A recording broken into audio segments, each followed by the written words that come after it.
በዚሁ የምናልፈው ለዜና መጽሔታችን ወደ ተዘጋጁ የስፖርት መረጃዎች ይሆናል። መረጃዎች ላይ ያደርሰን ደግሞ ግርማ ሞገስ እዚህ ስቱዲዮ ተገኝቷል። ግርማ ወደ መረጃዎች ማለፍ ትችላለህ። አመሰግናለሁ። አብራችሁን ቆዩ ተመልካቾች። ሞሮኮ ለምታስተናግደው የሴቶች የአፍሪካ ዋንጫ የኢትዮጵያ ሴቶች ብሔራዊ ቡድን ሉሲዎቹ ከታንዛኒያ ጋር በደርሶ መልስ ይጫወታሉ።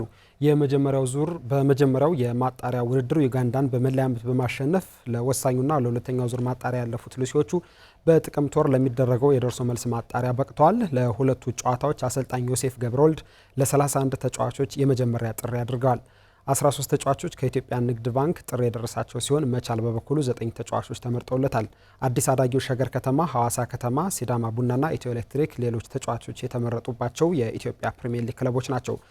ሰሜን አሜሪካ የምትገኘውን ሎዛ በራን ጨምሮ በአፍሪካ የተለያዩ ሊጎች የሚጫወቱት ፕሮፌሽናል ተጫዋቾች ደግሞ በፊፋ የብሔራዊ ቡድኖች የጨዋታ የጊዜ ሰሌዳ መሰረት ጥሪ እንደሚደረግላቸው የኢትዮጵያ እግር ኳስ ፌዴሬሽን አሳውቋል። ሉሲዎቹ ጥቅምት 12 ዳሬ ሰላም ላይ፣ ጥቅምት 18 ደግሞ በአዲስ አበባ ተጫውተው በደርሶ መልስ ካሸነፉ በመጋቢት ወር 2018 ሞሮኮ ላይ በሚደረገው የሴቶች የአፍሪካ ዋንጫ ከሚሳተፉ 12 ቡድኖች መካከል አንዱ ይሆናሉ።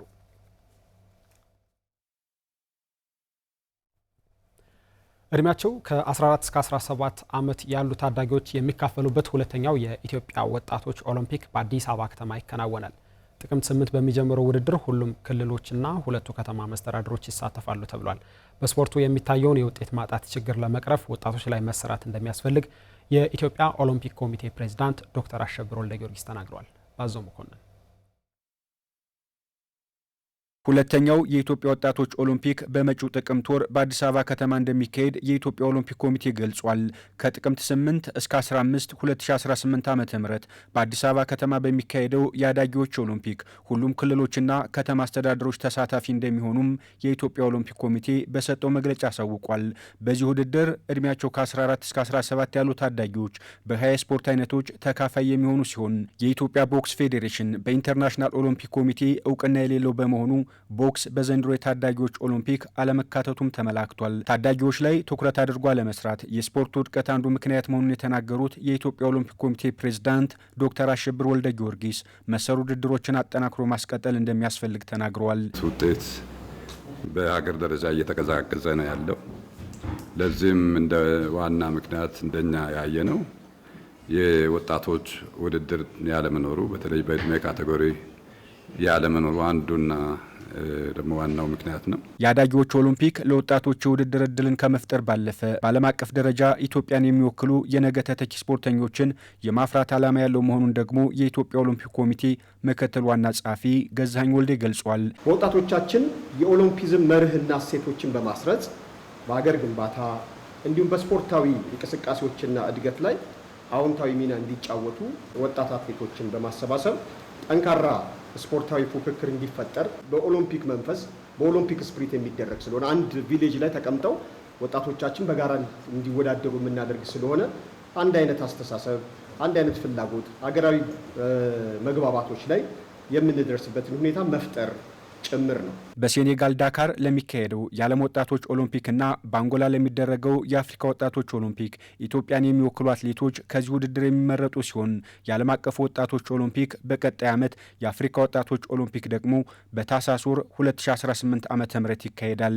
ፕሬዝዳንቱ ዶክተር አሸብር በዚህ ውድድር የዕድሜ ማጭበርበር እንዳይኖር ከሁሉም ፌዴሬሽኖች ጋር በቅንጅት ይሰራል ብለዋል። ስትሪክትሊ በኤምአርአይ የተደገፈ ነው የምናደርገው። ከእንግዲህ የለም እንደዚህ አይነት ጨዋታን ወዴት እንዳደረሰ ሀገሪቱን እያያችሁ ነው፣ እያየን ነው። የኢትዮጵያ ኦሎምፒክ ኮሚቴ፣ የኢትዮጵያ እግር ኳስ ፌዴሬሽን፣ የኢትዮጵያ አትሌቲክስ ፌዴሬሽን ላይ ያሉ ትላልቅ ሐኪሞች በሙሉ በቅንጅት አብረው እንዲሰሩ ተወያይተን ተነጋግረናል። ሀገርን ብቻ ማዕከል በማድረግ እድሜ ላይ ጥንቃቄ በጣም እንዲደረግ ተነጋግረናል። ስለ ኢትዮጵያ አትሌቲክስ አያይዘው የተናገሩት ዶክተር አሸብር ወልደ ጊዮርጊስ የብሔራዊ ቡድን መፍረስ ለውጤት ማጣታችን ዋነኛው ምክንያት መሆኑን ነው የገለጹት። የኢትዮጵያ ብሔራዊ ቡድን ሲፈርስ የኢትዮጵያ ብሔራዊ አሰልጣኞች ሲበተኑ ምንድን ነው የሆነው? ኢትዮጵያ አሰልጣኝ እንዳይኖራት ተደርጎ ሰዓት የሚይዙ አሰልጣኞች ብቻ ኢትዮጵያ ውስጥ እንዲኖሩ ነው የተደረገው። በአንድ ብሔራዊ ፌዴሬሽን ውስጥ ሁለት ትጥቅ አምራች ካምፓኒ ናይክ አትሌቱን ይዞ ብሔራዊ ፌዴሬሽኑን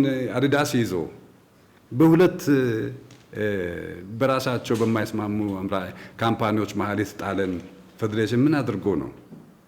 ይሄ በጣም ሰፊ ዝግጅት የሚጠይቅ እውነተኛው ችግር እውነተኛው ምክንያት አውቀን ሰዎችን ለመውቀስ አይደለም፣ ለመወንጀል አይደለም፣ ወደፊት መሄድ አለብን። የመጀመሪያው የኢትዮጵያ ወጣቶች ኦሎምፒክ ውድድር በ2014 ዓ.ም በሐዋሳ ከተማ መካሄዱ ይታወሳል።